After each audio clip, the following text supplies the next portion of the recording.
পড়াশোনার খরচ জোগাতে প্রতিদিন গাইবান্ধা শহরের এক প্রান্ত থেকে অন্য প্রান্তে এভাবেই ছুটে বেড়ান কলেজ শিক্ষার্থী বুলবুল আহমেদ। অভাবের সংসারে নিজের পড়াশোনার খরচ জোগাতে জমানো কিছু টাকায় কফি চা বিক্রির ভ্রাম্যমাণ এই পেশা। শরীরে 18 ধরনের চা কফির উপকরণ বেঁধে স্বপ্নজয়ের পথে নেমেছেন বুলবুল আহমেদ। সারা শরীরে বাঁধা নানান ধরনের চা, কফি, মশলা, দুধ, ফ্লাক্স, ওয়ান টাইম কাপ ও মেনু চার্ট এইসব বুকে বেঁধে স্বপ্ন পূরণের লক্ষ্যে ছুটে বেড়াচ্ছেন বুলবুল। গাইবান্ধার তরুণ শিক্ষার্থী বুলবুল আহমেদকে দেখলেই খুশি হন পরিচিত মানুষজন। অর্ডার করেন প্রিয় কফি বা চায়ের জন্য। হাসি মুখে হাতে তুলে দেন অর্ডার করা সেই চা কিংবা কফি। টাকা বুঝে নিয়ে অন্য গন্তব্যে ছুটে যান বুলবুল। যাওয়ার আগে ক্রেতাদের দেখাতে ভোলেন না তার স্বপ্ন পূরণের কার্ডটি, যেখানে লেখা আছে 1 কাপ কফির জন্য আপনার অর্থ উচ্চশিক্ষার পথে আমার সঙ্গী হতে পারে। বগুড়া জেলার শাহজাহানপুরের এক অসচ্ছল পরিবারের সন্তান বুলবুল আহমেদ। বাবা ভ্যান চালক শহীদুল ইসলাম ও মা চায়না বেগমের 3 ছেলের মধ্যে বুলবুলই বড়। এখন তিনি গাইবান্ধা এটিআই এগ্রিকালচার ইনস্টিটিউটের প্রথম বর্ষের ছাত্র।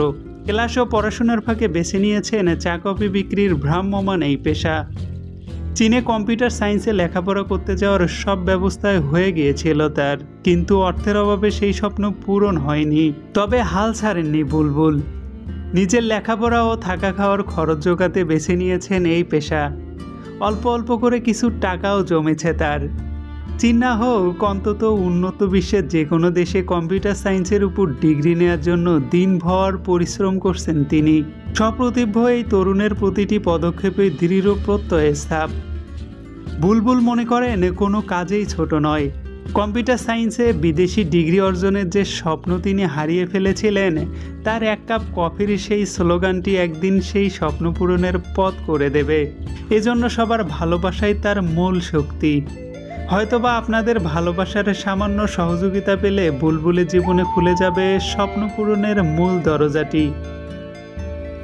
বুলবুল হচ্ছে আমাদের মেসের একটা ছেলে এবং আমাদের মেসের একটা গর্ব।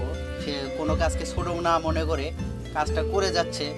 তার যে ছোট ক্ষুদ্র ব্যবসা হলো, সে একজন উদ্যোক্তা। আমরা প্রতিটি যে তার নিজের যে উদ্যোগ, এর ফলে সে তার নিজের আর্থিক সমস্যার সমাধান করতে পারতেছে। এই কাজকে সে কখনো ছোট মনে করেনি এবং আমরাও কেউ ছোট মনে করি না। আমাদের মেসে বুলবুল একজন ক্ষুদ্র উদ্যোক্তা বলা যায়। সে নিজের চেষ্টায় এতদূর এসেছে।